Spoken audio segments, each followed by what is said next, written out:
ಇವತ್ತು ರೋಗ ಚಿಕ್ಕದಾಗಿರುವಾಗ ನಾವು ಅದನ್ನು ವಾಸಿ ಮಾಡದೆ ಹೋದರೆ ರೋಗ ಉಲ್ಬಣಿಸ್ತಾ ಹೋಗುತ್ತೆ. ಅದೇ ಥರ ಈ ದುಷ್ಟಶಕ್ತಿಗಳು, ಅಧರ್ಮ, ರಾಕ್ಷಸೀಯ ಸ್ವಭಾವ, ಪೈಶಾಚಿಕ ಬುದ್ಧಿ, ಕಾಮಕಾಂಚನಗಳ ಲೋಭದಲ್ಲಿ ಜನರಿಗೆ ತೊಂದರೆ ಕೊಡುವಂಥದ್ದು, ಧರ್ಮವನ್ನು ನಾಶ ಮಾಡುವಂಥದ್ದು, ದೇವಾಲಯ ಸಂಸ್ಕೃತಿಯನ್ನು ನಾಶ ಮಾಡುವಂಥದ್ದು, ಊರ ಜನರಿಗೆ ತೊಂದರೆ ಕೊಡೋದು, ಸಜ್ಜನರಿಗೆ ತೊಂದರೆ ಕೊಡೋದು, ದುಷ್ಟರನ್ನ ಪುಂಡರನ್ನ ಸಾಕೋದು, ಇದು ಎಲ್ಲ ಕಾಲದಲ್ಲೂ ಆಗಾಗ ನಡೆದಿತ್ತು. ಇದು ಅತಿರೇಕಕ್ಕೆ ಹೋದಾಗ ನಾವು ಯಾರು ಸಜ್ಜನರು ಅಂತ ಅಂದ್ಕೊಂಡು ಕೂತಿರ್ತೀವಲ್ವ, ನಾವು ಸ್ವಲ್ಪ ವೀಕ್ ಆಗಿಬಿಡ್ತೀವಿ, ವಿಟಮಿನ್ ಡೆಫಿಷಿಯನ್ಸಿ.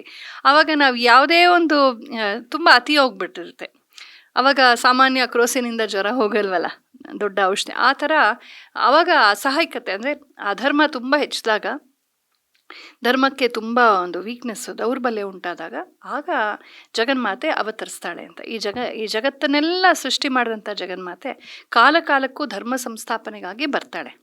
ಬಂದು ದುಷ್ಟಶಕ್ತಿಗಳನ್ನು ಸಂಪೂರ್ಣವಾಗಿ ನಿರ್ನಾಮ ಮಾಡಿ ಮತ್ತೆ ಹೊಸದಾದ ರೀತಿಯಲ್ಲಿ ಫ್ರೆಶ್ ಆಗಿ ಮತ್ತೊಮ್ಮೆ ಧರ್ಮ ಸಂಸ್ಥಾಪನೆ ಮಾಡಿ ಎಲ್ಲರಿಗೂ ಹೀಗೆ ಇರಬೇಕು ಅಂತೆಲ್ಲ ಬುದ್ಧಿ ಕೊಟ್ಟು, ಧೈರ್ಯ ಕೊಟ್ಟು.